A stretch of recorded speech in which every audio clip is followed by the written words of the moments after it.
This is For the Future, by the Future, a panel series dedicated to storytelling of creatives across industries, entertainment, including film, photography, fashion, beauty, etc. I'm very honored to be here with you guys today. And just to give you some more context on today's panel in particular for day one, ladies first, ladies first. Day one of our For the Future, by the Future series. It will consist of transparency and storytelling from individuals who identify as women who are confidently taking up space across the lanes of fashion, music, photography, marketing, and blogging. These women represent what it means to design and create experiences through their craft and ideation while creating access for themselves and others from the boroughs of their own community to the international level. These amazing women will not only highlight their individual perspectives around what it's like to be overbooked, potentially overlooked, and the beauty in between, inspire anyone in the community to step into their bag with or without a cosign. I'm happy to announce our panelists today as well. Let's introduce everybody one by one. Let's start with Clarissa Ford, the founder of TMM Blog. Hey, Clarissa. Hello. How are you? Good, how are you? What's poppin'? I'm nervous, but I'm here. I'm ready. Where are you based?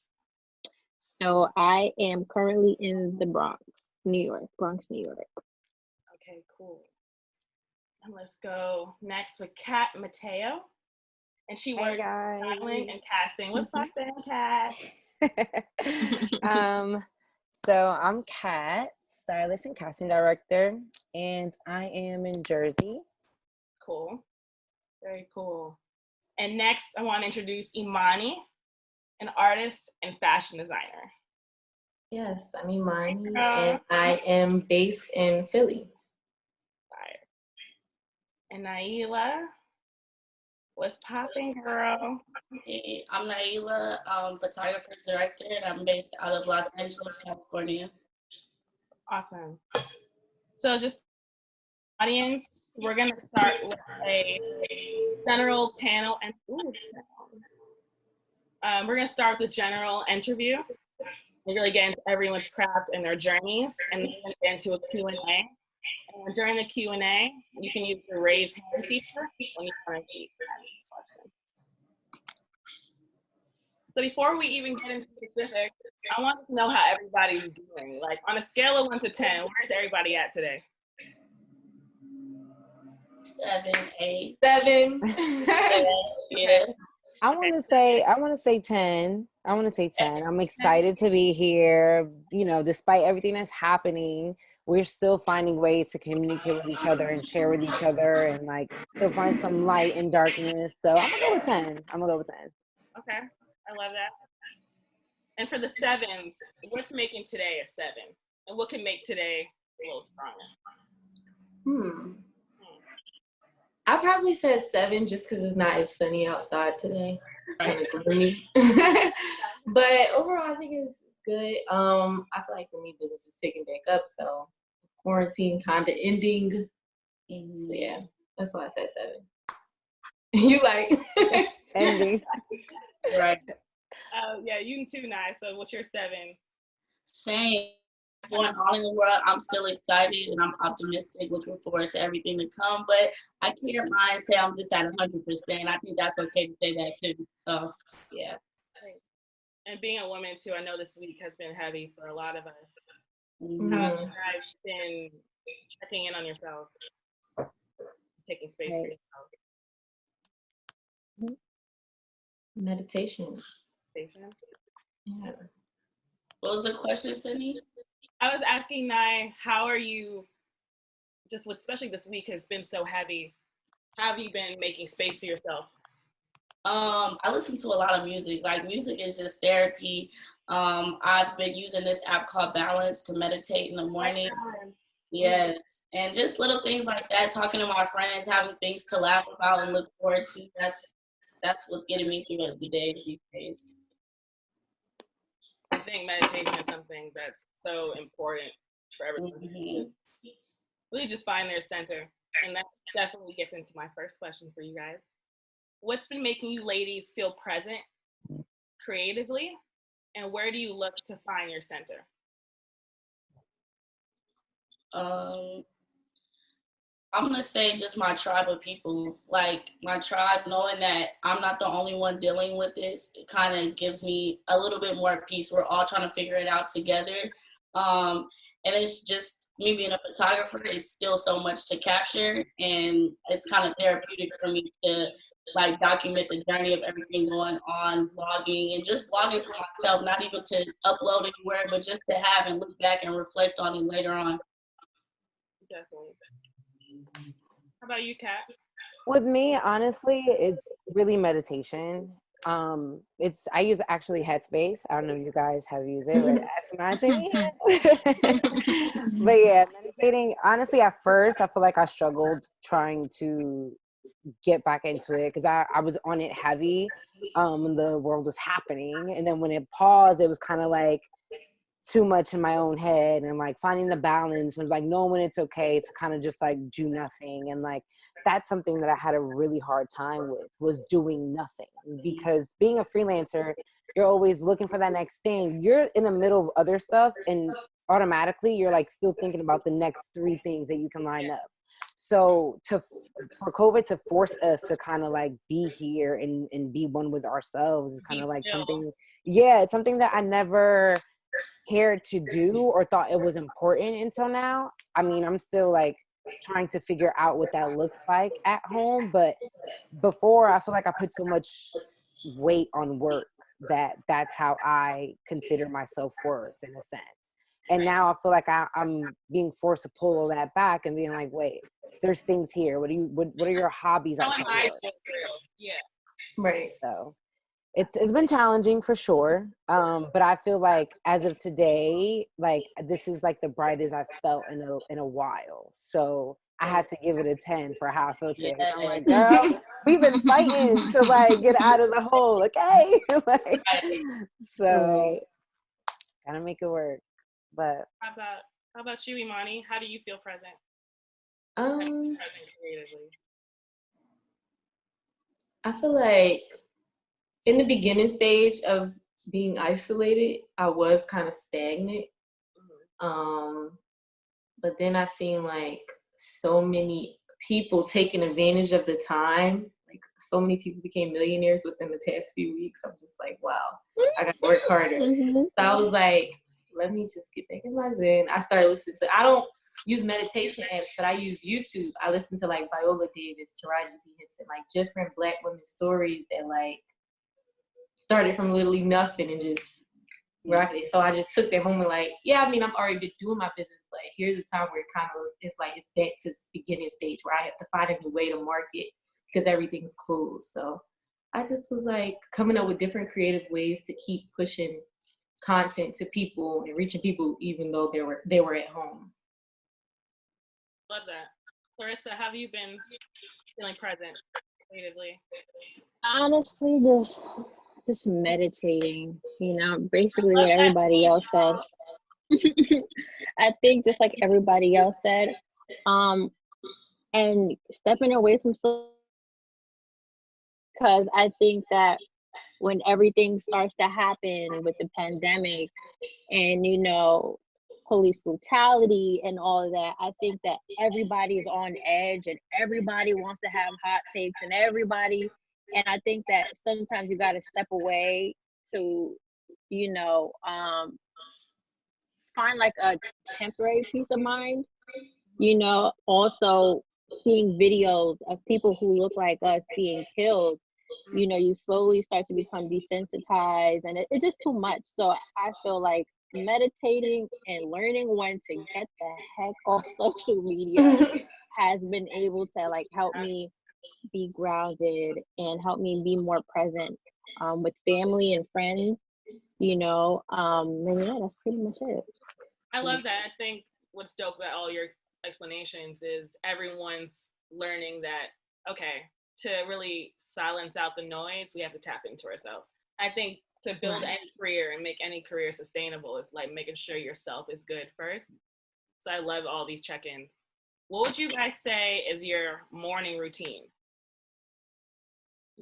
Honestly, I'm gonna be Your morning honest. routine, at your best. Let's say at your best. At your best. At your best.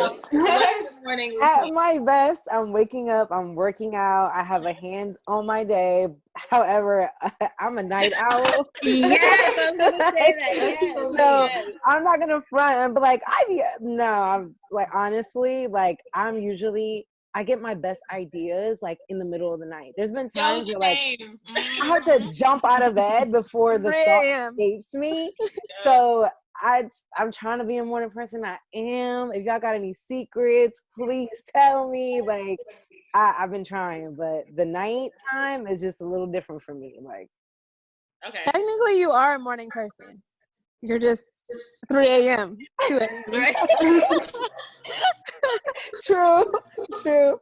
I like that. Perspective. I like that. Love that. What about some other morning routines? I mean, I would agree, honestly. I feel like my best work happens at 4 o'clock in the morning, 3 o'clock in the morning. I usually wake up in the afternoon, so I don't really have a morning routine. I eat breakfast in the afternoon. Right. But my perfect morning, the days where I do wake up early, you know, my skincare routine, listen to like some jazz music or classical music. That's my thing. And that's pretty much it. Nothing too fancy.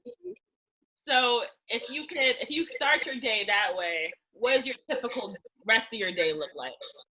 So if any of you guys want to jump in with a path of how your day would typically go on one of your best days, how would be? One of the things that is constant for me throughout the week, no matter what I'm doing, I do try to do at least one thing that will fuel my creative vibe, whether it's like listening to like specific kind of music or something that I wouldn't listen to like on the regular, or documentaries. Like I'm a big documentary person. Or just going through one of my old magazines. Like I need to, or like just literally logging off of social media and like going into Pinterest. Like I need to see something different other than what we've been getting feed constantly. So that's the one thing that I can say it's consistently throughout my days, no matter how late or early I start them, is keeping that one thing that keeps my creative for sure. Just keeps it going. Mm-hmm. How about you, Ryan? For me, I'm not gonna lie, I'm not the early person that's up late at night. I'm like a senior citizen. I get up at 6 a.m. and I'm like trying to be the first person at every place. But outside of that, it's important for me to be outside a lot because it inspires me for directing. Like I like to people watch. Like I literally will bring my laptop wherever it is that I'm going and just pay attention to everything that's going on around me, have conversations with random people. They tell a little bit about their story. Like I just love stuff like that. Outside of that, I don't try and focus on just photography. Like most people know me for just a photographer, but like lately I've been getting into producing, like making beats, and like eventually want to do my own films and be able to do the music scoring for it and stuff like that. So I don't focus on like, I just gotta do photography, I just have to edit. I just do different things, like whatever feels good in that day. I don't really have like an agenda outside of doing my emails, but everything else is just kind of like free flowing for me. Right. Has it been hard for you all to find structure within quarantine to keep your business afloat? Or has it been easier being kind of confined to the crib to get your ideas off? I feel like with certain things closing, what made it hard was getting certain things. Like for me, it was a point where like my paint supplier closed down in LA. So I was like going crazy, like sending them emails like, when are you guys gonna open it? I had to find like someone else who had like a similar paint on Amazon, and that still took a long time. So it was like low-key kind of depressing not having that specific paint that I use all the time for my products. So that was one thing. But other than that, I feel like just like everybody else was saying, I get up early and I just like focus on getting some orders out, going to the post office, stuff like that. But other than that, I think just things shutting down, which made the structure kind of messed up. For sure. Clarissa, how has being inside affected your blogging? It's been difficult because January I decided that I wanted to have our first event, and it was amazing, and it was supposed to happen March 21st, which is the week that they were like, okay, no large gatherings, and I was like, okay. I had to contact the venue people. I had to figure it all out. Then, of course, naturally, people would want their refunds and all that. So I feel like I had to mature overnight as a businesswoman. Like, okay, I never had to deal with cancellations this big before. You know, like we were supposed to have a panel. How do I tell everybody, hey, it's no longer happening? All the people who bought tickets, it's a lot. But I learned how to adapt. That's kind of been the word that I've been holding on to the whole time. So every time something goes left, I'm like, all right, Clarissa, you have to adapt. You know, all right, you can't print a shirt, but how are you going to adapt? You can't go out and like rent a studio and shoot. So how are you going to figure this out? You know, so I just been trying to adapt. I love that line because I think that's what this whole space we've been in has really taught us. We honestly have to really just control what's in front of us. So it's really trying to keep that same. And that kind of ties into the next question I was thinking about, which is when you look towards your future, what gives you hope?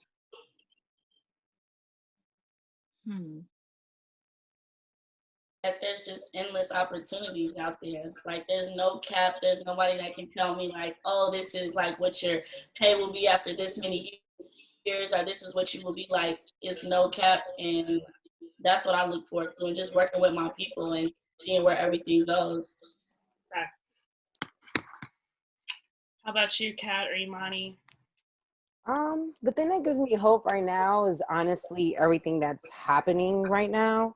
As a creative and a freelancer, I just love to see us demanding more from these publications, from these brands.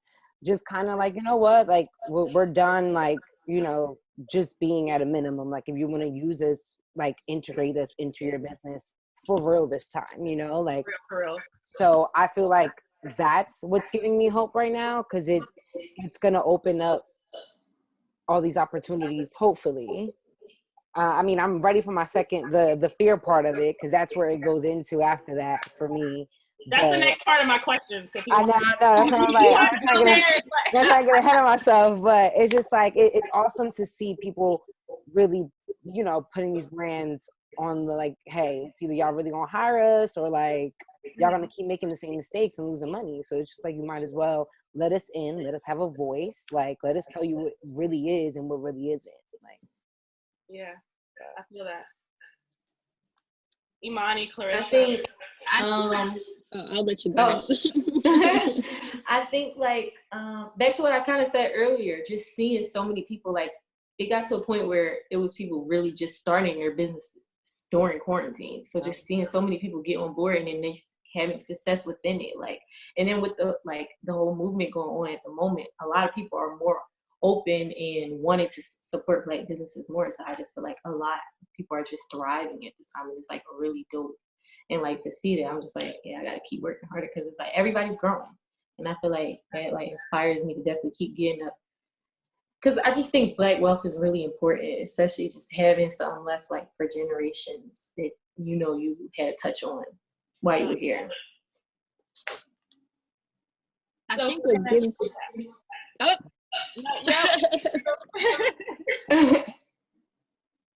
Go ahead. Yeah, Clarissa. I think what gives me hope is just when I think about all the lives that I could impact with my platform. You know, I always say that my motto is I aspire to inspire before I expire. So when I think of all the possibilities that I can use with my platform, that gives me hope. You know, when people reach out to me and say, you know, I saw your platform and I found somebody who looked like me or who dressed like me, like stuff like that gives me hope. Like just knowing, like, you know, reassurance, just knowing that I'm doing what I'm supposed to do. That's what gives me hope. So if we could transition then on the flip side, what gives you fear? Vulnerably, if anyone's comfortable, what doubt has this time really given you? Can you repeat that? Oh, go ahead. Sorry. That's the hard part about Zoom, y'all. It's like, I don't know. Right, like my connection was like, right. Whoever wants to start first. I have a fear that it's weird. I've been like, oh yeah, I'm taking advantage of the moment, but then it's like I don't kind of want it to be over because I feel like I feel good being paused where I can focus on all the things that wasn't right within my business as far as like communication or like just how I do certain things. Because yeah, I'm good at the creative part, but I'm still learning business. So it's like just being able to focus. So I'm trying to make sure I'm taking advantage of all this time. So then it's not like when it's over, then I'm like, dang, I could have been working on that when I was on pause. True. I think that's such a human feeling too, Imani. Like, because everyone's coming out with content pieces, all that kind of stuff right now. It's like, am I doing enough? Or am I doing what's best for me? That flux is so constant. I think now you were gonna say something. Yeah, mine is a little bit different, but I guess my concern is, like, I know we're pressing a hard line for all these, like, brands and businesses to put out statements and stuff like that, but I want to make sure, like, it's actually meaning something. The people that are really controlling this are really feeling this, and not just, okay, let me throw this out there so that we can still keep getting money and then they'll still keep buying. Like, I want it to actually impact them how we're impacted on the daily, and that they actually feel it, and not just okay, let me hurry up and shut everybody up type of thing. That's what I worry about, because that's what really matters, because they can shut us up temporarily and make the statement and it look nice, and then everything go right back to what it was. Right. So piggybacking off that, agreed. Like, that's one of my fears, you know.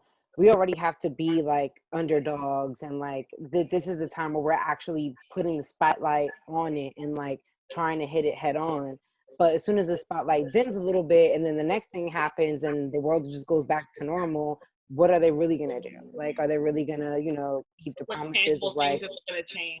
exactly. So it's just like, that is a fear, because, you know, here we are finally thinking that we can work towards something real this time, and the companies are just like saving face to save money. So it's just like, you know, gotta hold them accountable and put our dollars where people are really trying to give us what we deserve, you know. Can I make a side note? I seen a post about, I think, Sephora, I'm thinking it was, and they said they were going to open up 10% of their shelves to like Black-owned business. And I'm like, why couldn't it be half? The 10%, that seems so small to me. Right. And I just some of us can see. Yeah. I was gonna say, I feel like some of us can see right through what some of these brands are doing. We can see right through the shenanigans. Right. We see it. You know, we ain't just come out yesterday. We've been around for some years. So all of a sudden, you know, you feel the pressure, you know, the fire lit up under you to do certain things. Just like, all right, we'll see. We'll see. Right.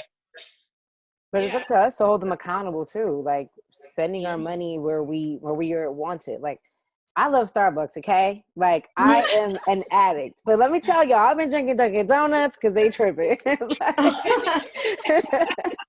So look, seriously, like, really know where to put our money. Mm-hmm. And just piggybacking off of a lot of white companies trying to take what makes us special and unique from us and trying to reprofit off of that now, because the times has become super rampant.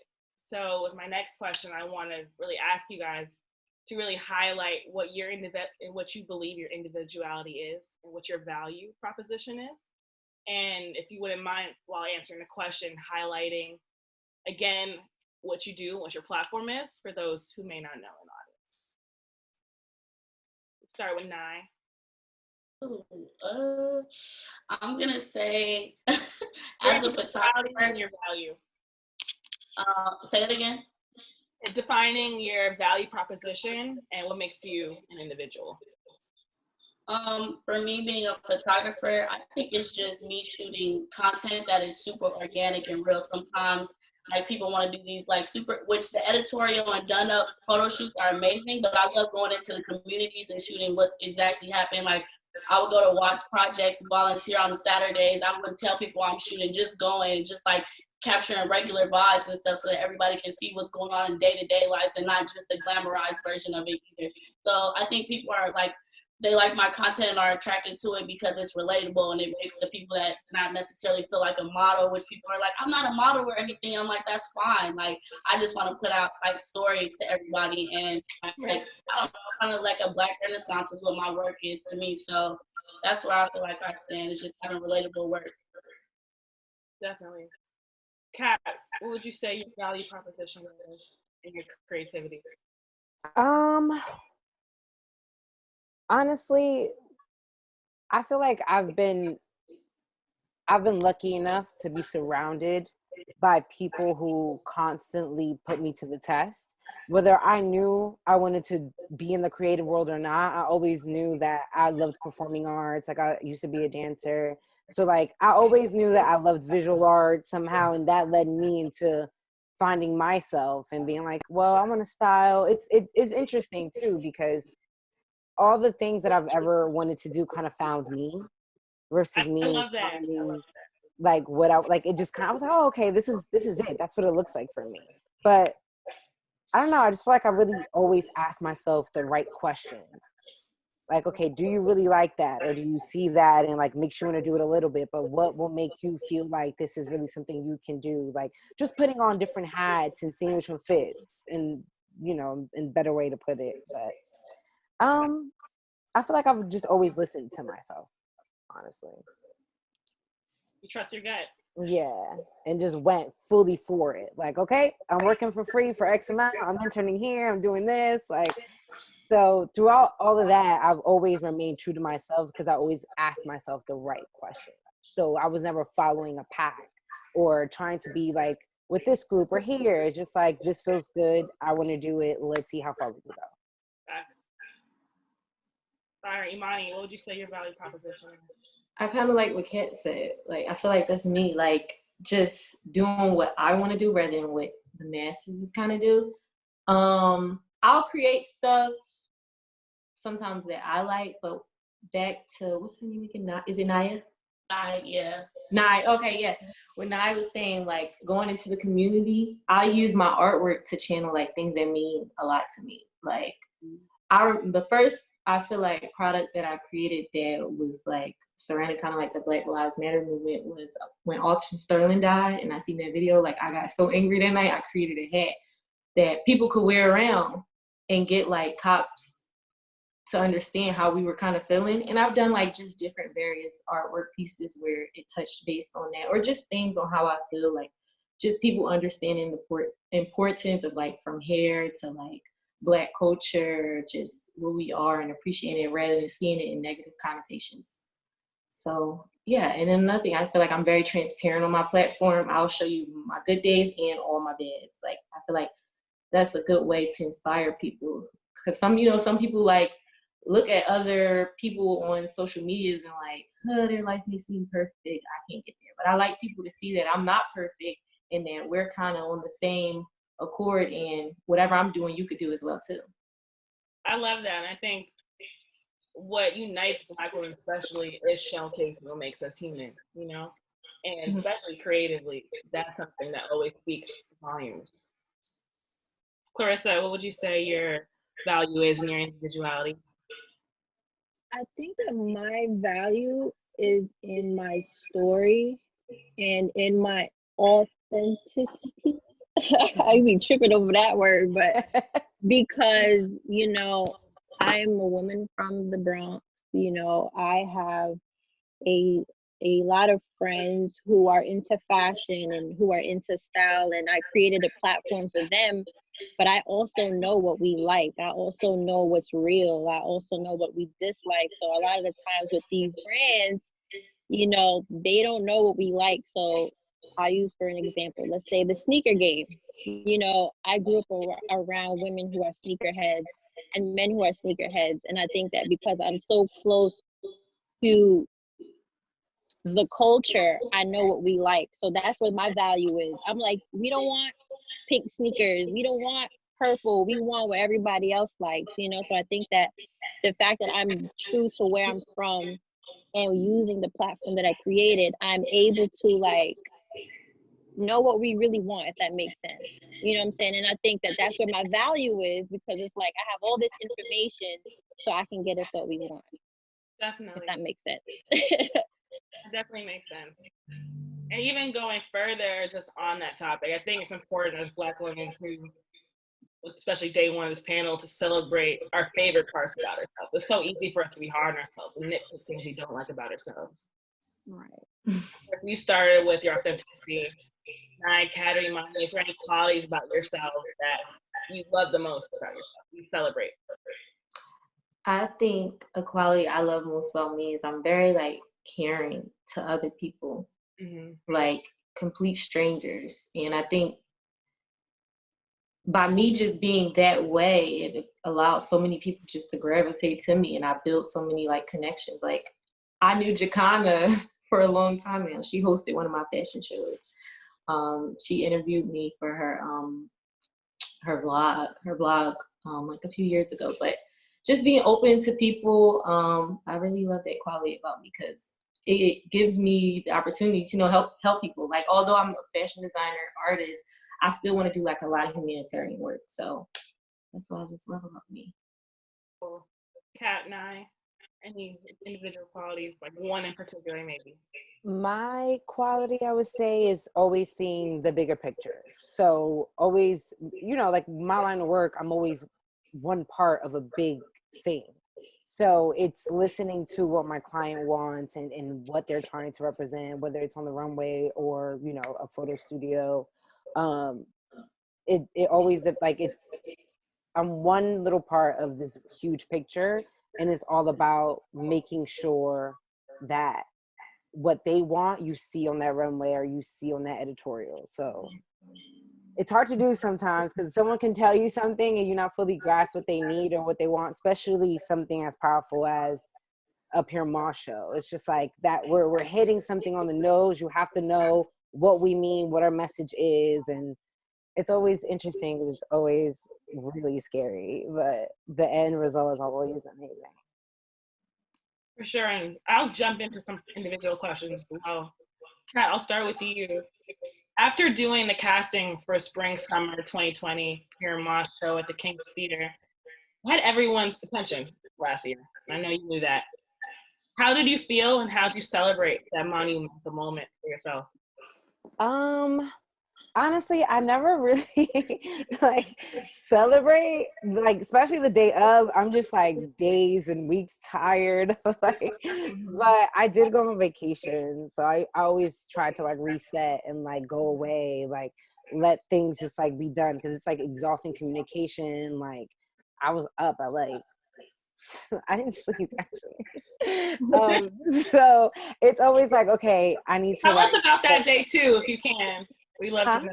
Tell us about that day too, if you can. It was crazy. I was still confirming models on my way to the venue. Like my very last confirmation for a model happened when I was at the venue and models were like getting to King's Theater. So it's like, that day is like a blur. It's like, I just remember being at the party and be like, whoa, we did it.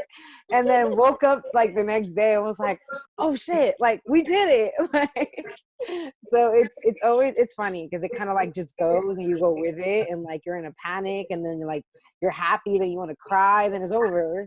So yeah, it's an amazing experience. I feel that with the other ladies on the panel as well.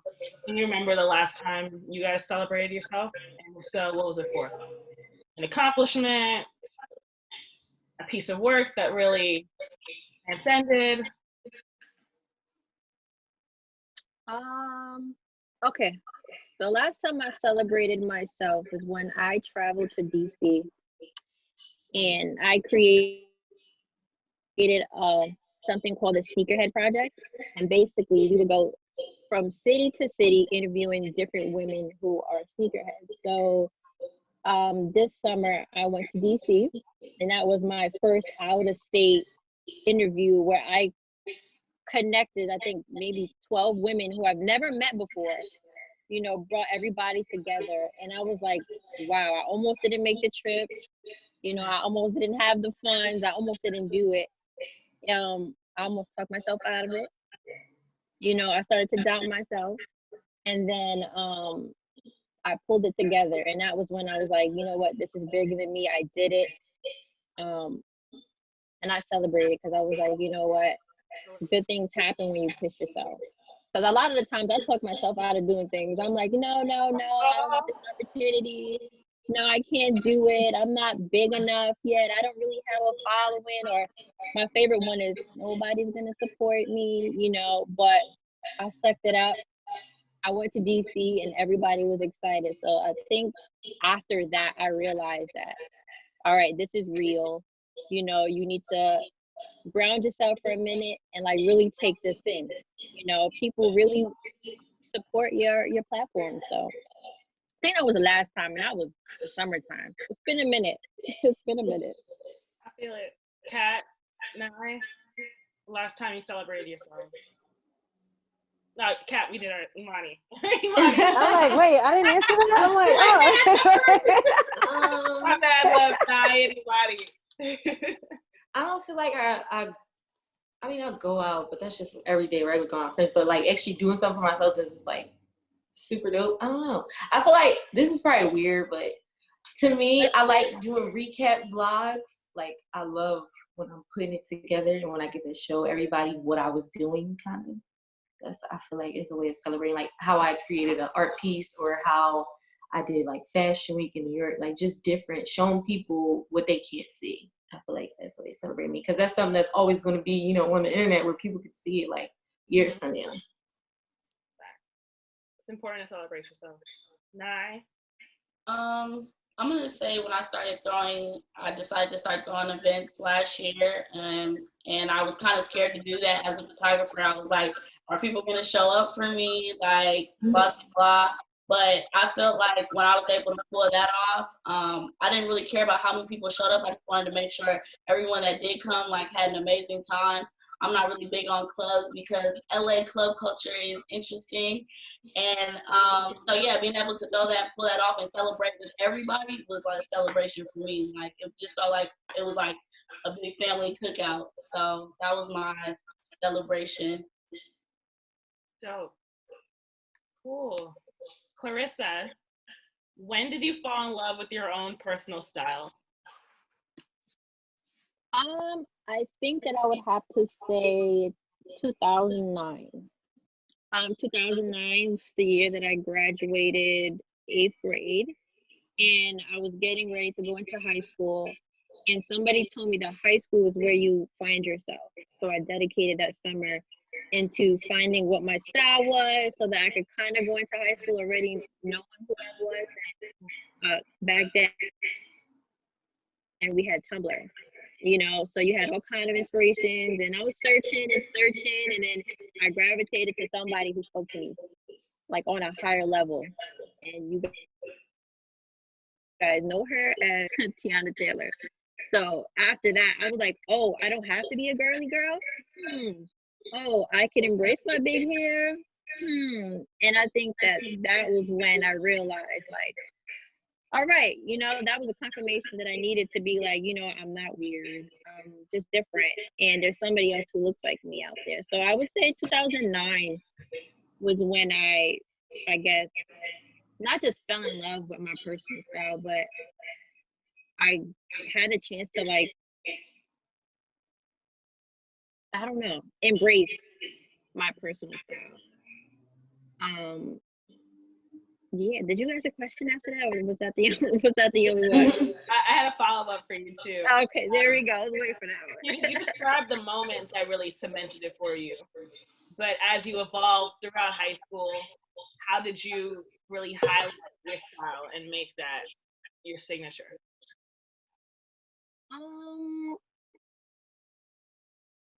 I don't really, you know, high school was such a blur, but, you know, I'm telling you, Tumblr was it back then. That's all. If you know, you know, and Nine Cat, Ronnie. Yeah. I was on Tumblr, heavy. Yeah. I mean, Tumblr was great for inspiration, photography. It was good for music. It was a good time for fashion. And I think that was back when you couldn't talk about it. You know, people who were on Tumblr was like, oh, you can't talk about it. It was a secret. Like that was like a way to connect with other people that look like you and stuff. So using that over the years, I got inspiration, and then I really started to buy magazines and started to, get inspiration. Then I found Pinterest, started to get inspiration. So, Yeah, I Pinterest mean, was it for me. Hmm. Pinterest, I mean, I don't know, man. I just use so many different things to, I guess, solidify my style and embrace it. And I guess, yeah, that's pretty much it. So for everybody, I know Clarissa pinpointing a day that really cemented for her that her passion can be her signature, something that really she can profit off of. Can you guys remember the first day you realized that your passion would be your moneymaker? I got a story. So my sophomore year in college, was it my sophomore? Or was my junior? I think it was my sophomore year. It was the summertime. Like I just had sophomore year. So I started working at Dunkin' Donuts. This is like my first job ever. And I like was there. Huh? I said, so East Coast of you. Right. So I'm at Dunkin' and I'm just like, they got me opening 5 a.m. I'm there. And again, I created that hat. And I really just did it because I wanted people to grasp the message. So I was painting people's hats like free. And then a lot of people was like, well, I'll pay for it. So like my tweet went viral and I made like $5K off the hat in like one day. I was like, you know what? Let me tell my manager I'm about to quit because she was about to be. And then from there, because I used the tweet going viral to add my other products in, like starting my jackets, just everything. And then from there, I like just shot up on Twitter. And I was like, you know what? I was studying law in school. I'm like, I'm not even gonna go to law school. Like, I'm gonna do this. I know it's profitable. I know I can like really push my art far. So I was just like, yeah, this is gonna be it. How about you, Kat? For me, I feel like I was always doing it without knowing I was doing it. So I was fortunate enough that at home, like in Jersey, like I had friends who one was a photographer, the other one was a model. So I'm just like, well, I don't want to design clothes or anything, but I want to style. So we would have 14-hour shoots. We would put our money together and like if we saw a hotel that we thought was super dope, we're like, okay, let's book a room so we could like take shot. Like we were doing like call sheets and all this other stuff, and we didn't even know that existed until I started working at a magazine, and I was like, hold on, I've been doing it the right way this entire time. That's crazy. Like it's crazy when you have those moments and you're just like, life really comes back full circle because you're just like, I didn't know what I was doing. Like it's insane. Like I was very lucky to have friends who like was just like, yeah, fuck it, like let's do it, let's do this together, let's like figure out, let's see how far we can go. Like my friends were like so close.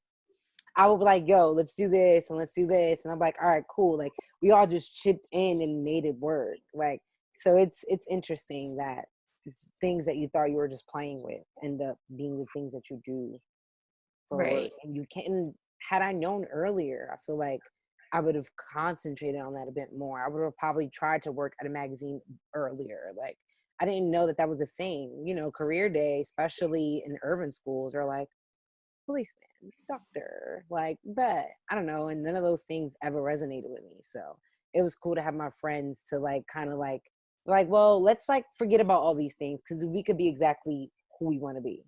And we just made it work. That's so dope. I feel like it's so hard. I mean, not hard, but it's rare to get in groups like that. Like, yeah. Like my high school, at least, like I was super bullied, but I didn't have squad. I went to like a school where I didn't have any friends, so I didn't have a group to really connect with and do what made me passionate in my school. I mean, I always knew I was very lucky. Yeah, like, for sure. Like to be able to be around like-minded people and like, especially not in a hub where it's like New York, you can run into that person. It's like, girl, I see you, you see me. You know, we have the same ideas. We can like make something happen. Like it was just like alignment. Like my friend Dawn said in the chat, the Zoom chat. But yeah, like for sure, it's insane. Like it's awesome. Yeah. How about you, Nye? I guess the moment I realized was I used to be in the military. I was in the Air Force for 4 years.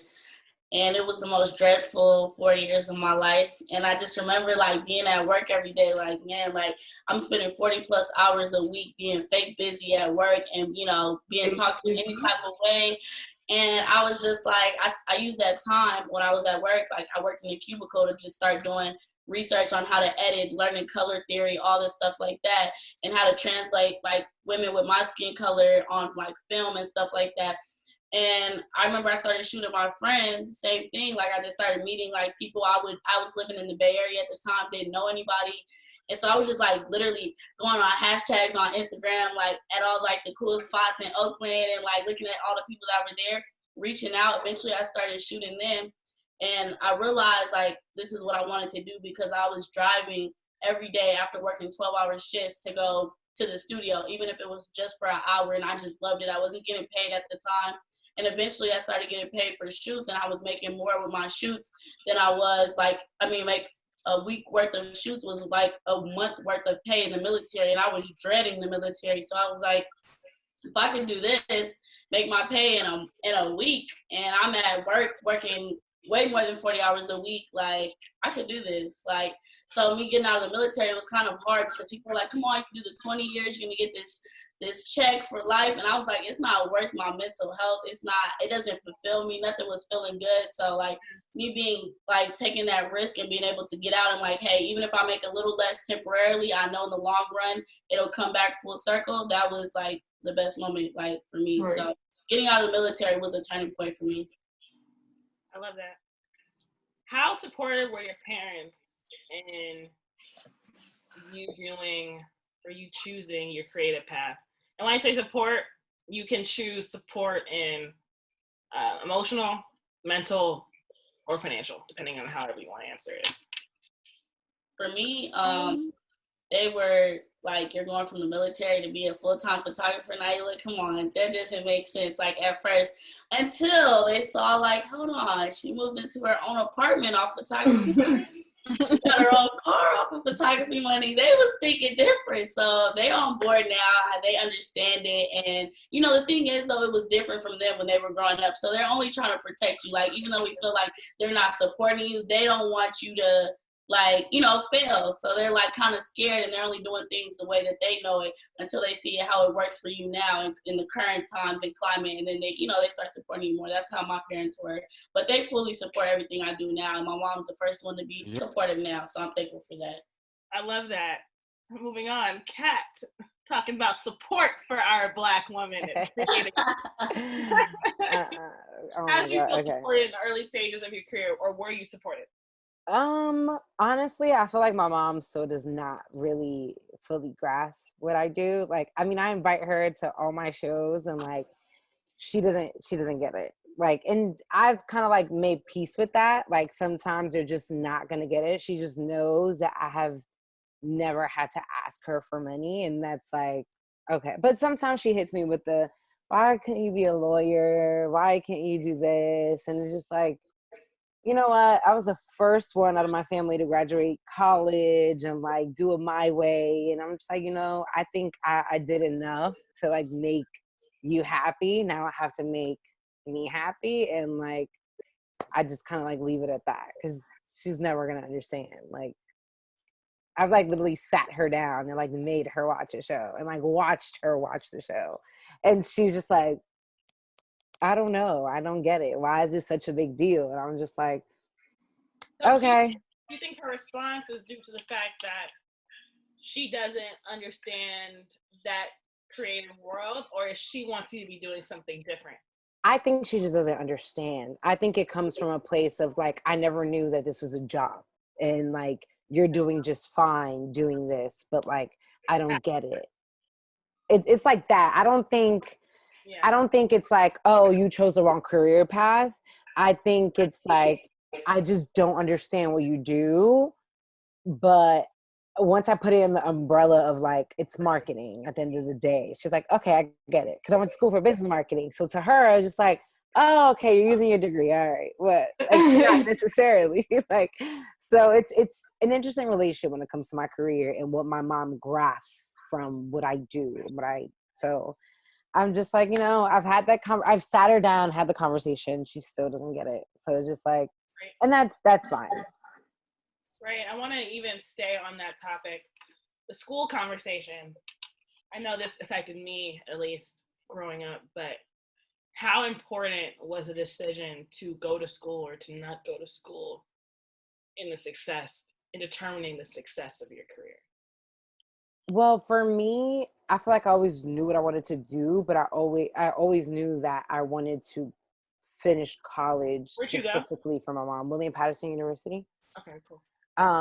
And I'm like, I want to do this thing like for my family. Like, here's this thing that none of us have been able to do yet, whatever the circumstances have been. And it's just something that I would love to do for my mom to make her feel proud, because that's something that she can grasp. So I always knew that she was never going to fully understand what I do, but by going to school and like really like applying myself there, I feel like she's like, okay, you know what? She can do whatever she wants. Like, she went to school, she graduated. Like, I can't ask more than that. So like that to me was kind of like the thing that I had to do to make her proud. But then I had to do this thing to make myself proud, because I was never like money driven. I've always been, money's nice, but my passion was always like number one for me. Like, I wanted to wake up every day and love what I do. And like, I'm fortunate enough to be able to do that. Especially my mom doesn't know what it's like to wake up on your time and be like, oh, I go to work when I log into my email. She doesn't understand that. Right. So it's like, it's like just a different time. So like, I have to like let her be and like take whatever she takes from it. But she also understands like, okay, well, you don't need me for anything, so you must be doing well. Right. And it's so interesting just with parents who understand and who don't understand, because it's like the support level and then the right understanding is always like but the relatability of it. If anyone else wants to chime in too, with their parents, how supportive they were of them going to school or choosing not to go to school. Well, I didn't go to college. Nye, did you go? Imani, did you go? Yeah, I did. I went to North Carolina A&T State University. I studied pre-law, and it's funny because even with that, that's the HBCU. My mom didn't even want me to go to the HBCU. I feel like the older generations have this thing that like the creative path is more just so hobby based rather than it could be career. So even just probably last week, we were riding to the post office. I'm shipping her. She's like, you still could have just, went to law school. I'm like, no. I'm doing this and it's successful. Because, with people, I guess they don't even grasp how big it can be. Like within just having my clothing line, I sometimes get paid to, speak at universities, or I'll get paid to do shows. It's so much more things that can come within having, your own business and doing something that you love. Because I don't know, I just got so out of the whole law thing. I was just like, am I going to be happy every day waking up? I like what I do. Back to what Kat was saying, like having my own schedule is amazing. Like I can sleep when I want, take a break when I want, and it's comfortable. And it also makes me happy. Like when I'm going to fashion shows, I'm excited because I'm like, what shoes am I going to wear today? Like what shades I'm going to wear. So yeah, but my mom, in the beginning, it was more just hobby. But she was the person who got my business license, like patented my brand and everything. So I feel like she's coming around. She's understanding more that it is kind of growing. See, I didn't go to college, but I've never been a school kind of girl. I'll be in the back of the classroom looking at fashion magazines. So I kind of knew like, oh, I don't really want to go, but okay, my friends are going, and I didn't want to be that only, the only friend who didn't go to college. And then I think that everything happens for a reason. And for some financial reason, I couldn't go to the college that I had applied to. And I was kind of excited. And I told my parents, like, look, for what I want to do, it's not really about what school I go to. It's really who you know. So the time that I didn't go to school, I took up internships. You know what I'm saying? I was like, you can't teach me to have the eye. You either have the eye or you don't. So I'm going to take my eye and intern at these showrooms or these fashion magazines to learn what I need to learn. Now, am I thinking about going to school in the future? Probably, but I think that not going also helps build some type of character, you know, like going straight into the field. That was kind of my school, you know, seeing how these people act in the showrooms or learning how to pull clothing or learning how to be behind the scenes, you know, I learned more than I feel like I could have learned being in front of a chalkboard. Hell yeah. Right. No, that's fire. Because like you were letting real life experiences define what made sense in your head and the path you wanted to do. What do you say for those who chose not to go to typical college? Were you allowing validation for yourself to be most important, by how you looked at yourself, or how other people were viewing your decision? How are you validating yourself? That's in general. Yeah, Nye, Clarissa. I don't really understand the question. Yeah, let me reword it. Cause I was asking and I was like, It make full sense. When you're validating yourself, are you really focused on how you're personally defining yourself? Or sometimes do you allow the opinions of others to affect how you're validating yourself? No, I mean, I just have my own. I know that for me, my favorite quote is the sun and the moon both shine just at different times. So what they're doing is amazing and they can shine and I can still shine on my own accord and do my own thing. So I just focus on what I'm doing and what I have going for me. And that's just really it. I don't really pay too much attention outside of my like close circle. And even then, like we give each other advice, but it's never like, no, don't do this. It's like, hey, if you do this, think about this, blah, blah, blah, blah, and list X, Y, and Z. That's kind of where we're at. So, yeah. I'll be honest. I mean, like I said, I've never been a school person, so I was excited when I didn't have to go. But I'll be honest, I'll say not going to school kind of affects me when I see people who I went to school with. Like, it gets to me graduation season. You know what I'm saying? Then it's like, dang, they have like something that's like tangible to be like, look at what I accomplished. When being a creative, you don't have that. You know, you create to create, but there's no graduation. There's no end. You know, when you go to college, I feel like you have the degree, and then some people go back to more school and then more school. But I think that when you're creative, your work never ends. It's like, okay, I had my first show. Okay, but what's next? You know what I'm saying? Or I did my first interview.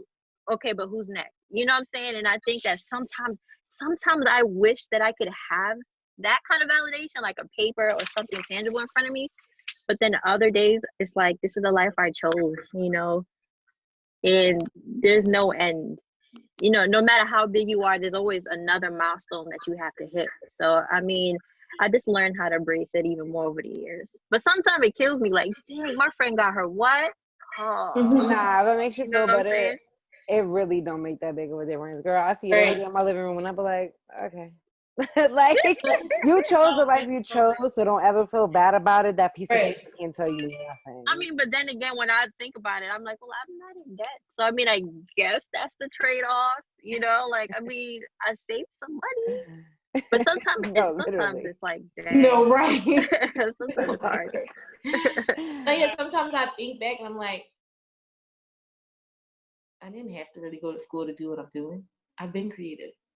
And I wasn't even studying that. So, and I feel like I'm at a point where I learn from that, and I'm going to give my children the opportunity to choose whether if you want to go to college, right, or you want to be a creative. If you want to be a creative, we're going to start that at the age of 8, whatever age you want to start at. So it's like, yeah, I don't think college is really a mandatory. And even after college, just like how you said, what's the end goal? I always still, always just setting new ones, just having as many life accomplishments as possible while you're here. I feel that too, because just being a creative who also graduated from school, like even with my creative endeavors, I have a degree, but with the creative endeavors I do, I still feel like sometimes I'm never satisfied. There's always something else I want more. So you can have that degree, but at the end of the day, you're still gonna always want more. That's not gonna change no matter what career you even pick. Yeah. Mm-hmm. whatever industry you're in, you're still gonna always want more. There's always gonna be another tick or another level you wanna exceed, you know? So I think just what you were saying, Clarissa, is so real, is just learning how to really like celebrate yourself along the way and really take it easy is like, even if you like, to piggyback off what you said before about your parents. So my dad, and I can't speak for everybody, but my dad was born and raised in Barbados. So, and he works in the healthcare industry. He works for 1199, which is a healthcare union. So he's always like, you know, you need a job with benefits. Work in the hospital. I'm like, oh, it's not for me, you know. So that I kind of carry that attitude into not going to school. It's like, oh, it's not for me. Now, if you want to be a nurse, yes, go to school. If you want to be a lawyer, yes, go to school. But I think that when it comes to being creative, you can take classes, you know, get some type of like certification and stuff, but you don't have to. You know, if you want to be a photographer, I think you can shadow photographers. You want to be a model, you know, visit the set, or, you know, there are other ways to learn. So I try to tell that to the younger young ladies that I meet, that it's okay to not want the conventional route. You know, it's okay to be different, basically. So for you, Imani, specifically, as someone who's literally painted their way to success at North Carolina A&T,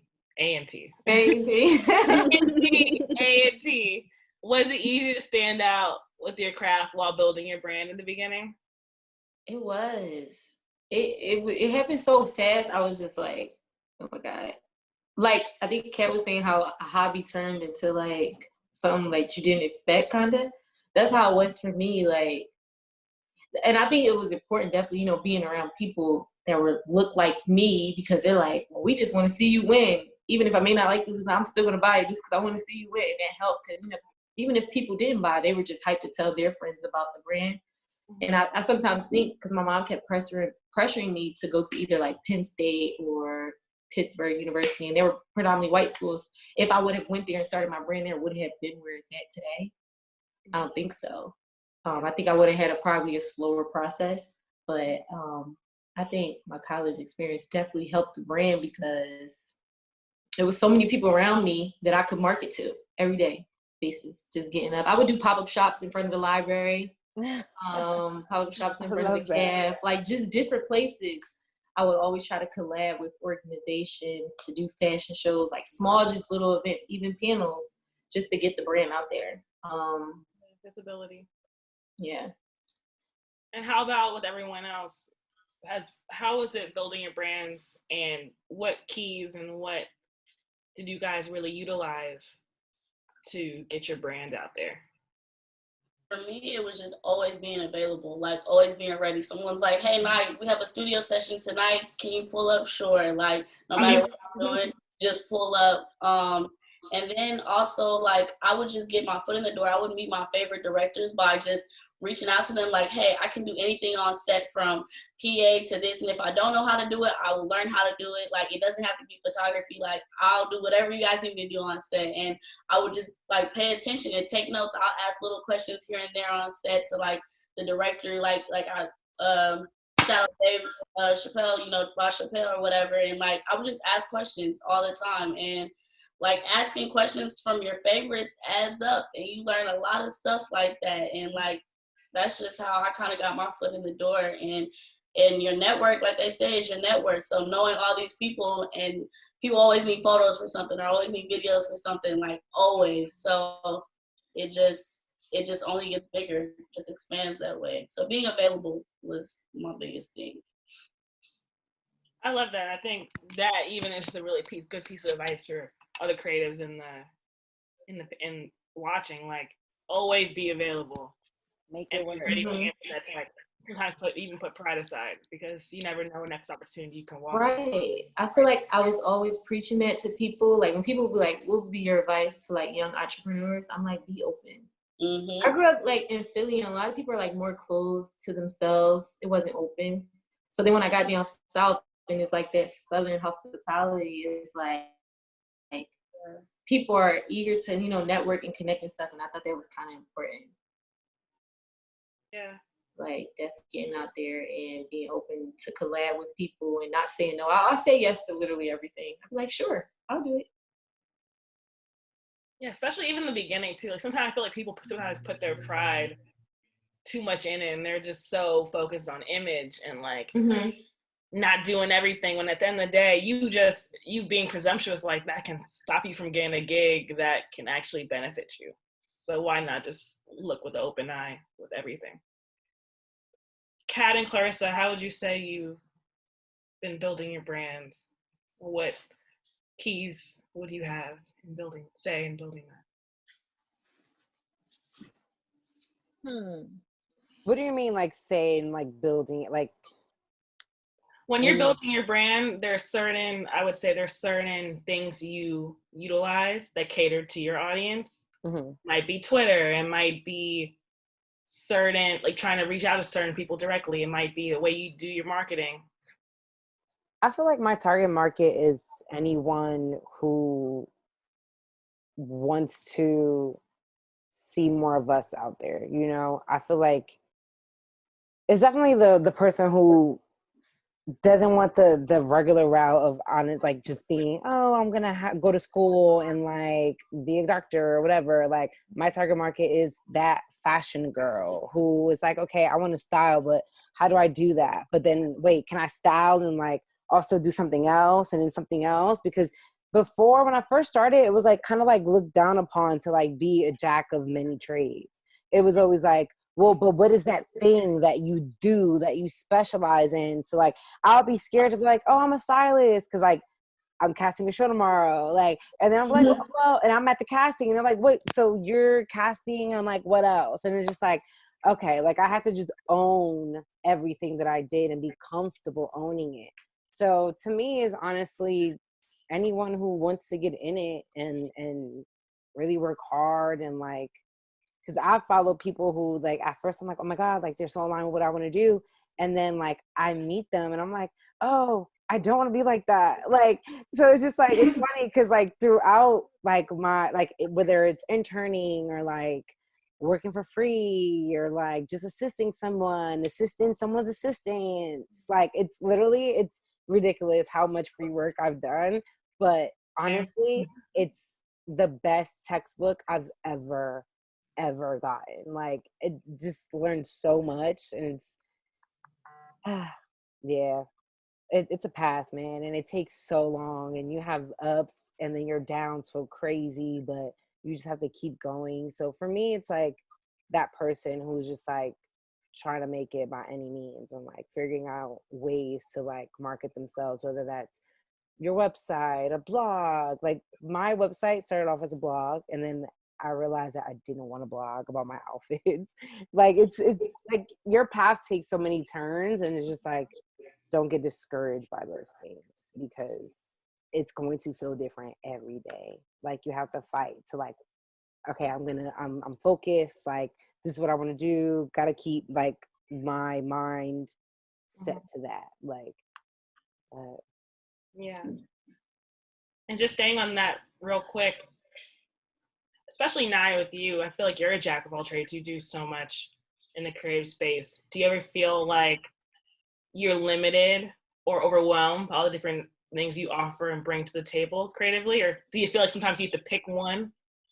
I don't. At first, I know when I first started shooting, I was like, okay, everybody just knows me as a photographer. I guess that's just what I got to run with. But then I was like, why? Like, do I have to run with that because I think everybody else knows me as a photographer? Like I could be many things. And then I just started owning that. That's when I started, dipping into film. And that's when I started throwing the events. And then now, like, like I said, like doing the producing, like they're just like, nah, you do whatever. And I'm just like, yeah, like I just do what feels good. Like someone that said that earlier, it's like whatever's feeling good to me at the moment, whatever's making me feel inspired, because I'm not always wanting to take photos all day, every day. I'm not always wanting to direct films. Like I'm feeling different ways. So I do whatever feels good, whatever is on my mind. Like today I woke up and I was like, I don't even want to touch editing. I'm just going to practice making beats all day today and try and learn to watch tutorials. Like that's just what I'm gonna do. And I get back to, you know, editing when I feel like I'm in the space for that. And yeah, I encourage, and I think all creatives are talented at more than just one thing, like across the board. Like most of my friends that I know that are creatives, they are very talented at more than just what they do. That's just what they're known for. That's what they got highlighted for at the moment. But they do a lot of underlying things too and are great at all of them. So yeah. And Nye too, how would you say you even implement your personality and your values into your work? Like I'm from LA, I'm real West Coast, like everybody knows that. I love that with what I do. It's just like, this is just me. Like it's ratchet to some, it could be ghetto to some, like it just is what it is, you feel me? Like, so that's like really a reflection of my work too, and to be able to like, you know, get paid to like focus on my style of work now, because there was a moment where I was just paying the bills. So I'm doing whatever they need. You need me at a wedding, you need me here, you need me there. I'm just doing it all, and I was burning myself out that way. But once I just started focusing on me and what I do and just everyday stuff, just bringing my camera to my friends' kickbacks, parties, this, that, and the third, like that's when I really started loving it. I stopped thinking about it, and it just came full circle again, where I'm able to do where I'm at now, and like my style of work and getting paid, and people wanting to book me just for that. Like most of the emails I get now are like, yo, I want to shoot a West Coast thing in South Central and this, that, and the third. And I'm like, okay, cool. Like we can do that. You feel me? So, yeah, my personality, my work is definitely a reflection of me, like in a lot of ways. So it's like just dope to create with a lot of people that are from here. A lot of women of color is like my focus on all of my work, and it has been from the beginning. So yeah. Thanks. And with everyone else on the panel too, how would you say being a Black woman affects your creativity and also affects your career? I will say, as far as my creativity, I think that, I don't know how to say this the right way, but I don't have to try hard.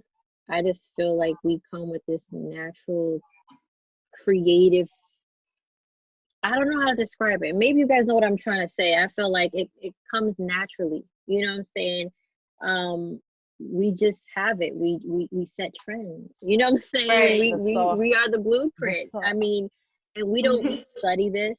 You know, we don't. It just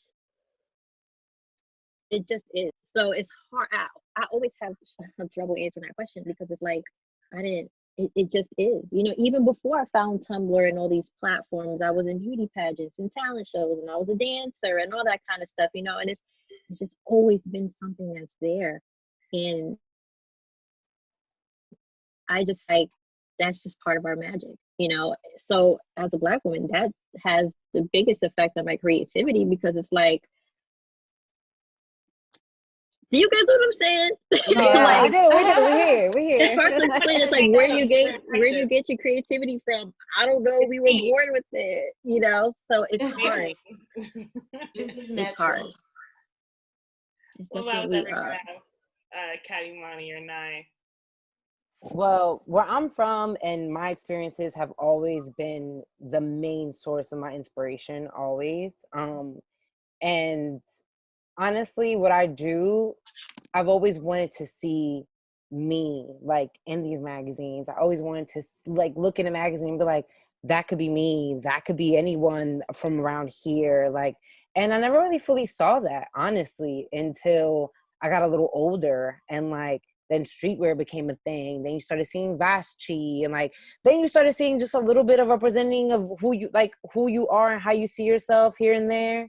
And then when I got older, I was just able to like, okay, now I'm the one who's like casting these girls that will represent, like, you know, like to see, I want a little girl to see herself and be like, yo, I can do that too. That's me. That looks like me. Like, I never felt that really. Like, Vogue never provided that. Like, in W never provided. Like, it's funny because I never saw that unless it was like an actress. And it's just like, but where's the girl that we don't know that looks bomb on those runways? We only had just a little, like a little sprinkle here and there, but then they'll be walking around with dreads on the runway. It's like, but where are our girls? Like, it's, look, touch subject, but but I'm happy that I've been able to be put in this position, and like whether I knew I was gonna do this or not, like casting, and let alone casting a full Black runway show, like I never knew that that was something that I was gonna be doing until someone put me in that position. It was like, you're doing it and you've never done it before, but here's what you do and figure it out. And it's like, okay. And then when I look at it, it's just like, that was such a powerful thing, because now we're changing the narrative. Now we're correcting it. Like, so it's, the work is very important. And now that's what it is. It's either you're going to stand with us or you're on the wrong side. Right. To piggyback off what you just said, I think that the Black Girl Magic has an effect on my creativity. However, when it comes to the career, TMM Life started as just a platform to have all of my interviews on. That's how it kind of started, because I had something called Tomboy Chic Thursday, which is funny because I interviewed Kat many years ago. Oh my God. It started off as that, and it grew into TMM Life, and it just became a fashion thing. Sorry if you hear my background noise, but over the years, I started to really notice that there's not enough women who look like me on their streetwear pages. I won't call any names, but it's a whole lot of people who don't look like us occupying certain spaces that was inspired by us. So I started to make the effort to make sure that I showed more women of color, and not to spite anybody else, but it's like, okay, you got that page. You know, you're not missing out if you don't see somebody who looks like you. But let me focus on women of color right now, because when it comes to representation, we just ain't there yet right now. So I feel like noticing that and growing up, noticing all of those kind of things made me want to be very intentional with the women that I interview and pick and repost and share and things like that. So I definitely understand what you're saying, Ken. It's crazy, but we're here to change that. We're all here to change that. We're working on changing the narrative. That's why ladies first. We have the power to change the narrative.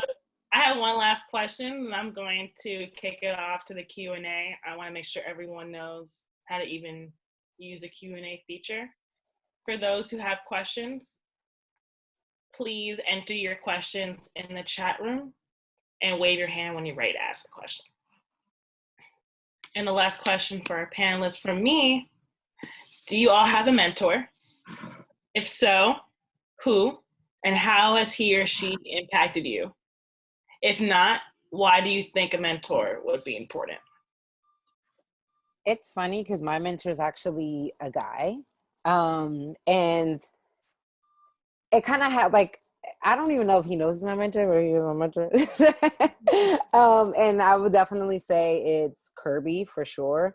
He was actually the person who kind of made me wear so many different hats when I first started working at Paramount. It's like I was doing the social media content creation, which that I was like comfortable doing. But then it was like, okay, you can do that. Now you have to shoot e-commerce. And I was like, what? How do you do that? He made me do that. Then I was like, okay, I did it. Stayed up all night, finished it. Then he was like, oh, okay, you did that. Now cast a show. And I was just like, okay, hold on. Like, I literally don't know how to even begin to do that. And he was just like, I don't care. Like, it was just like tough love, but also like get in there. Also like, this is what you wanted. Now you're trying on all these different hats. So it's just like to have someone see me and hear me and actually listen to me and what I was trying to do and what I wanted to do. Like, it's like, wow, this is cool. Even for someone to see something for you that you didn't see for yourself is like, wow, like you trusted me with that. And ever since, I don't even work for the brand on a daily basis now. It's just for the shows. And it's like, we still work together. Like and it's been years now. And I literally began with him. And it's like, I've evolved so much in my career and I still learn so much from him day in and day out. So it's interesting that someone can have that long lasting effect on you. And like, I know whenever I have a question, whenever I need anything, he's there. So it's just like, he's my mentor, y'all. He's my mentor. I love that. I love the tough love too. I think that's really important in building I thought it was too tough at first. I was like, oh my God. But honestly, I was like, it's cool. Right. How about you guys, Clarissa, Imani, or Nine? Well, I'll let you go first. Go ahead. I don't think I have like someone that's always my go-to. I feel like I have a collective group of people where I know their opinions kind of hold weight on my like decision making. Kind of mostly like my close friends. Like we're all entrepreneurs. We all are in different fields. So I feel like if I get my opinion on a certain topic that I know they can give me insight on, I'll go to that specific one. So I feel like it's multiple ones who I can connect with and get advice from. And I like, again, meeting people. So I always, once I see like kind of how someone moves or if they're inspiring me, I like to keep in touch with them in case like I do need to reach out. Hey, could you give me advice on such and such and such? And just building that connection. So I feel like I'm just always open to everyone around me, just learning from everyone. I love that. I think our peers are sometimes the biggest holders of knowledge, honestly, because we're experiencing things day to day, and we're the entrepreneurs really changing the narrative for our future. Anyone else has had a mentor or is currently seeking one and wants to share how they're looking for one? I've never had a mentor before, but I think they're important. And that kind of goes hand in hand with like being an intern. You know, I think that mentors can help you decide if something's really for you or not, you know, before you fully immerse yourself in it.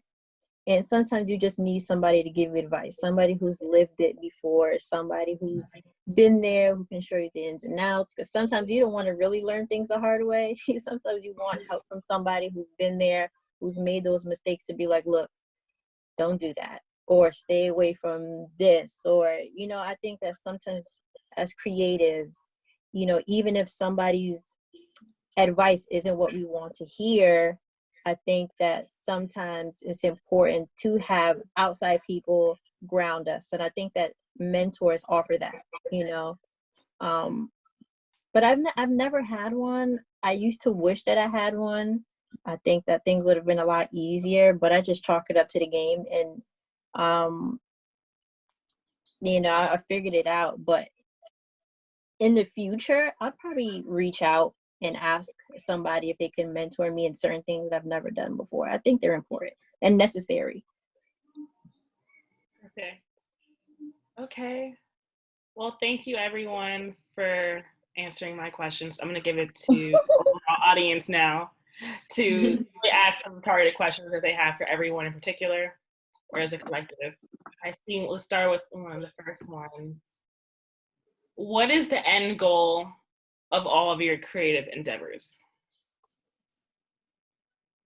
Anyone have like a dream world, like endeavor, or like a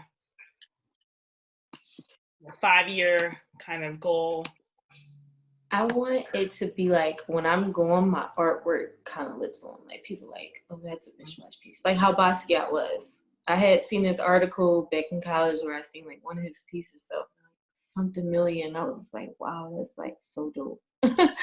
So I want to make that stand where it's just people are like, you know how like say if you were at like a fancy gala, I'm like, yeah, this is the I want that type of impact. Where people are just like hyped to have that piece. Like maybe 200 years from now, people are auctioning it off and like people are bidding high amounts. Just having that impact and just leaving like definitely something behind. Yeah, I agree.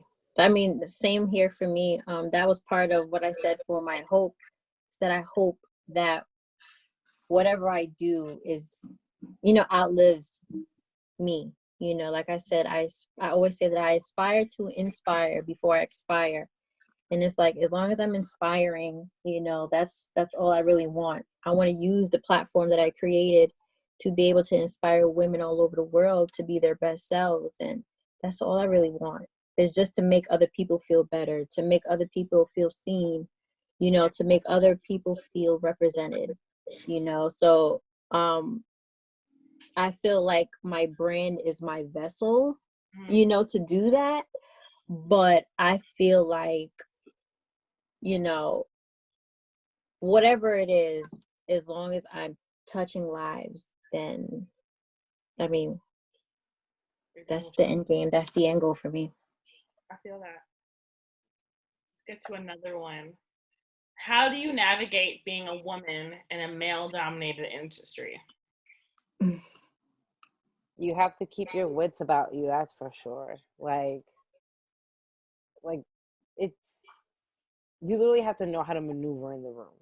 You have to demand respect, like, from the very beginning. Just because if not, then, you know, it's up for them to, like, perceive what that looks like or is. But if you set the standard from the beginning, I feel like that's one thing that they can't mess with, you know? Like, it's like, when you're going to come to me, this is how it needs to be, because I'm a professional, you know? For sure. Yeah. I would say that it's difficult, you know, and I'm still learning. You know, honestly, I don't really have all the answers, because it's like, just when you think that you reach some type of level, there's something else, you know. And I feel like I've had difficulties because as a creative and just me as a person, I like to do everything myself. I find it very hard to ask for help. And I think that sometimes being in such a male-dominated industry, you want to ask for help, and people have their own motives, you know, and it's like, yo, I just need your help. You know, I don't want to talk to you. I don't want to, you know what I'm saying? I just need help. And I feel like that's hard, you know, to maneuver in a situation where it's like, if men are in a certain position of power and we need help from certain people who may be men, it's like, you know what I'm saying? Like, it's like, okay, how do I get to where I want to go with needing help without knowing if you truly want the best for me or if you have your own type of motive? So it's difficult. So my way to kind of like just move right past it is, I guess, to work with more women, you know, because it's like, all right, I don't know where you're going to go with this, but I'm going to just work with women who look like me. And then I think that there's strength in numbers. So I could have just asked him for help and he could have gotten me there, or we could work together and get there with each other. So I just kind of work when I have to, but otherwise I just stick to my tribe, my community. Real. Let me get to another one. Is it hard to maintain balance with career and your personal life while still remaining a hard worker and super ambitious? Yes. Do y'all feel like you can achieve both as a woman? You can achieve both, but yes, it will be hard. It's gonna be hard. It's gonna be hard for sure.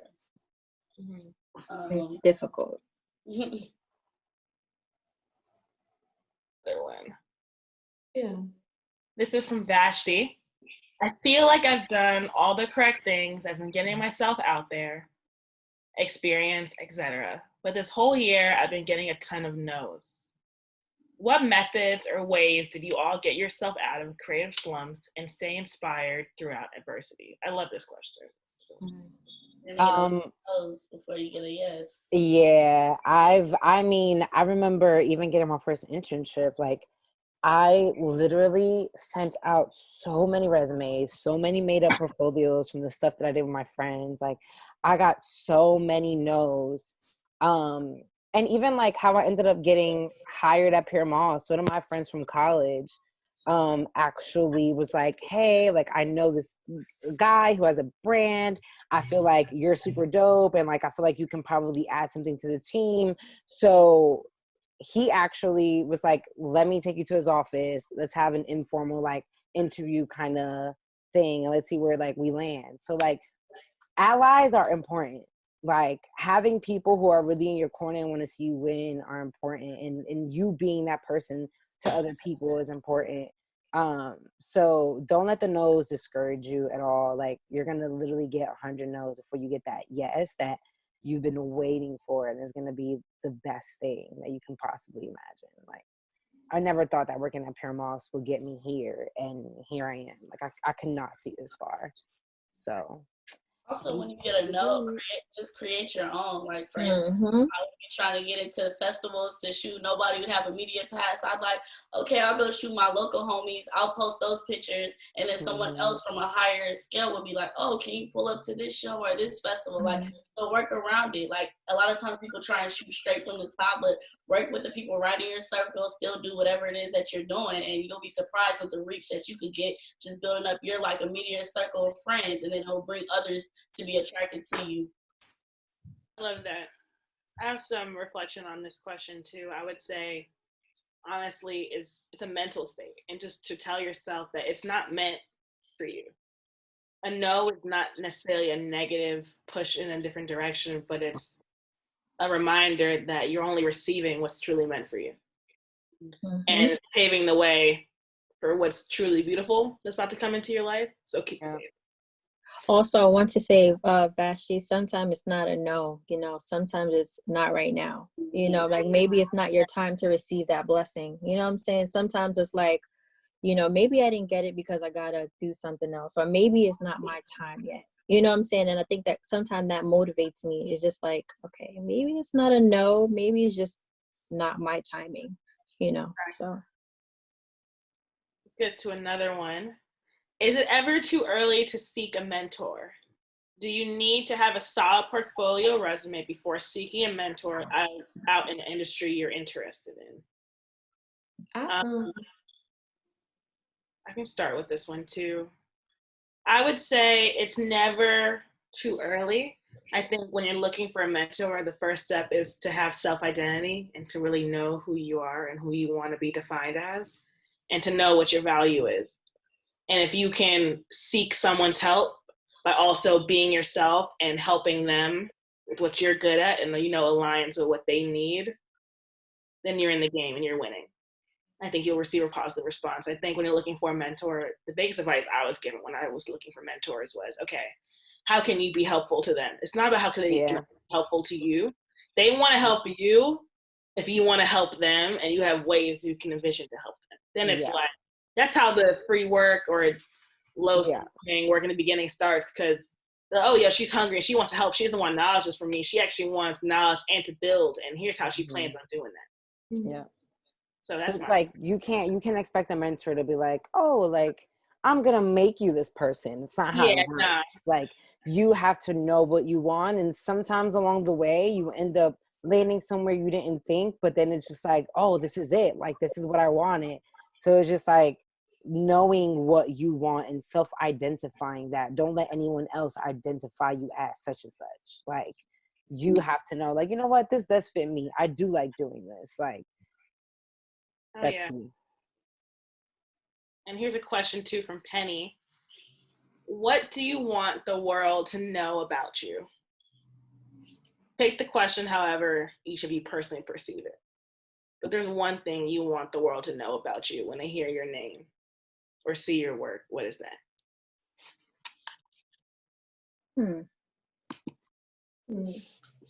I want my work to just stand the width of time. Like, I want it to be a thing that, like, people look back on and they're like, I want to be on those future mood boards. Like, I want people to be like, wow, like, all my entire mood board is pretty much like this person. Like, I want to be that kind of voice of, this is the person who was doing it right. Or not right, I just like the way that they did this. Like, so I definitely want to be that.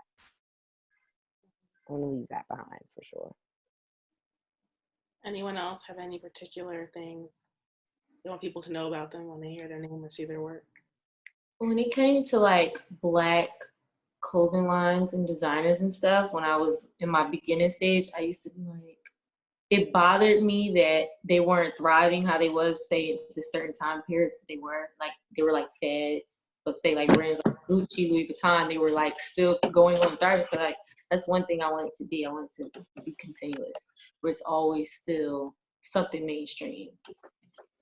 Oh yeah. Let's get into another question too from Xavier. For the entire panel, beyond social media, how do you stay on top of trends and stay in the know of what's innovative in your respective fields? Pulling up to like all the local events, people have listening parties, this, that, and the third. I always show face, even if it's for a little bit. I just pay attention. I pull up, see what's going on, like, and that has nothing to do with social media. Like, it'll be small little events, or I'll be out and I'll see flyers for things going on in Lamert Park. Lamert Park's one of the few places left with mostly Black people there, and that's where a lot of our culture is left in LA. And so pulling up to all these places and supporting them and talking to them and listening to the history of how they were able to keep up those stores and stuff so long helps me a lot. Definitely. If there's any advice that any of you would have for anyone aspiring to get into your field, is there anything you guys would share? Like, repeat that again? Yeah. If there's any pieces of advice you would share to anyone who's looking to enter your field, whether it be styling, painting, starting a brand, photography? I would say have tunnel vision.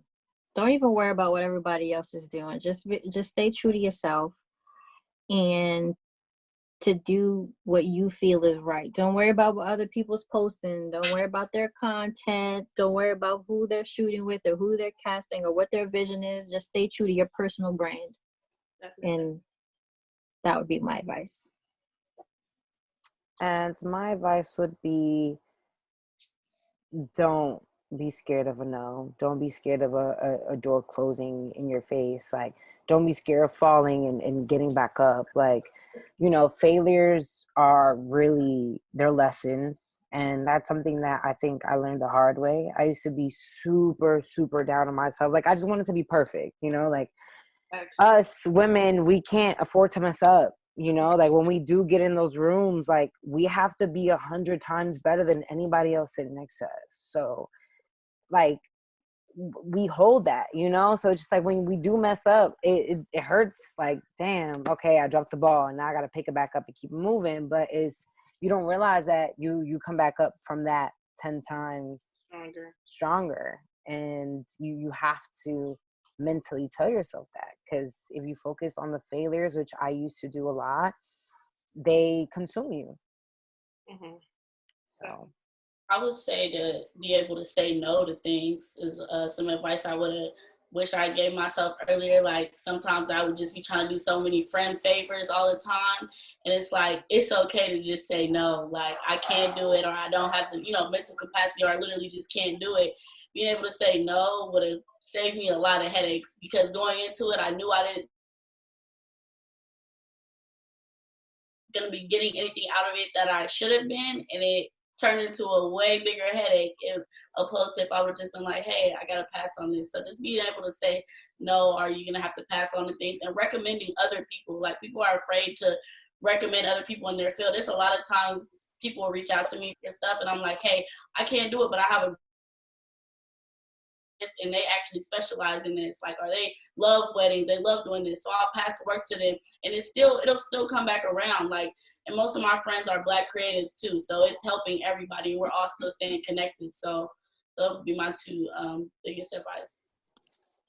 There's another question here too for Nye. I'm just now discovering my love for creating visuals. I'm almost 30.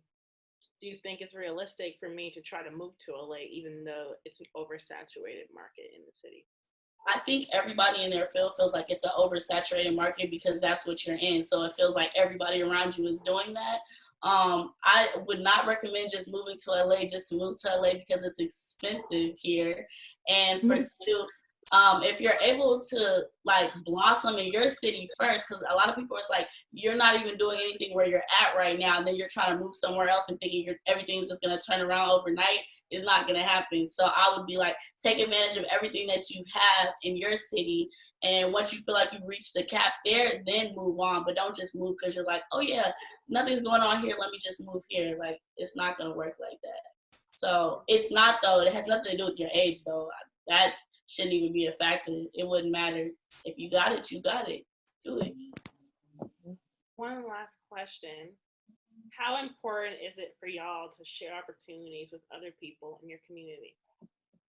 Extremely. Really go about sharing these opportunities. Mhm. Extremely. All of my assistants are always Black and brown. Always. Like, I feel like people gave me those opportunities, and I want to make sure I'm paying that forward.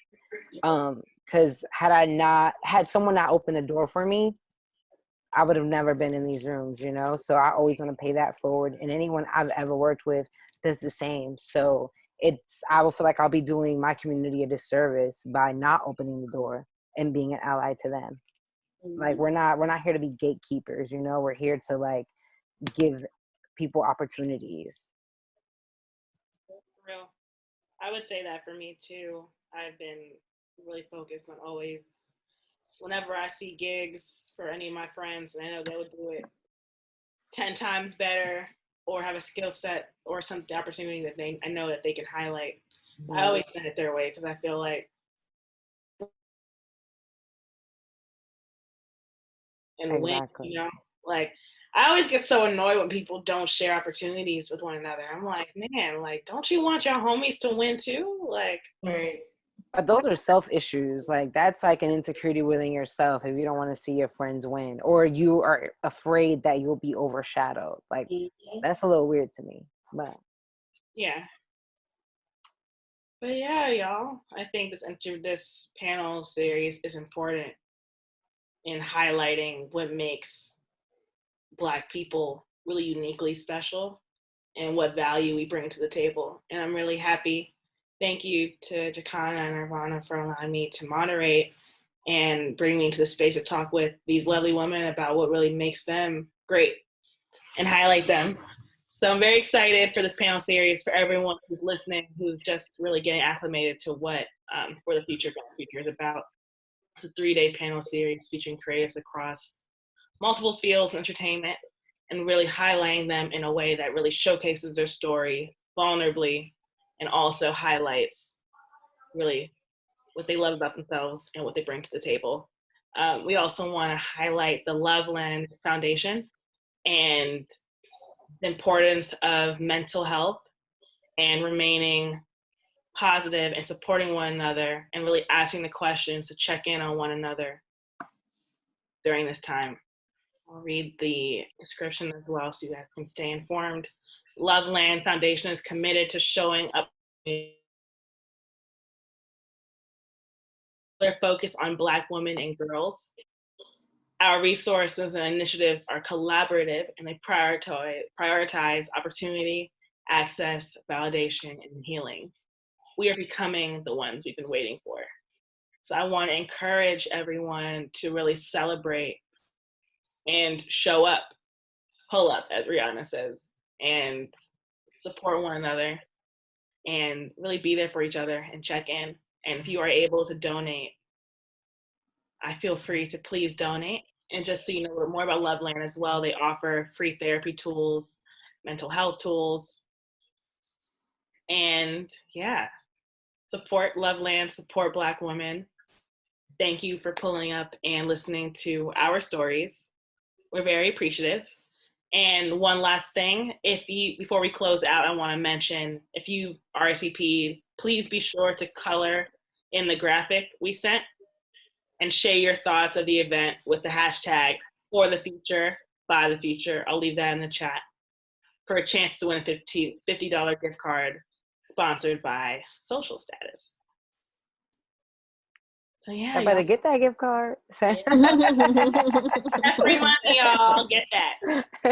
And again, the hashtag to share your thoughts about the panel in your story or on a post on Instagram or Twitter. Use the hashtag For the Future, by the Future. Again, my name is the homie Sydney, and I'm pleased to have done this with Nyala, Kat, Imani, and Clarissa. Thank you for having us. Thank you.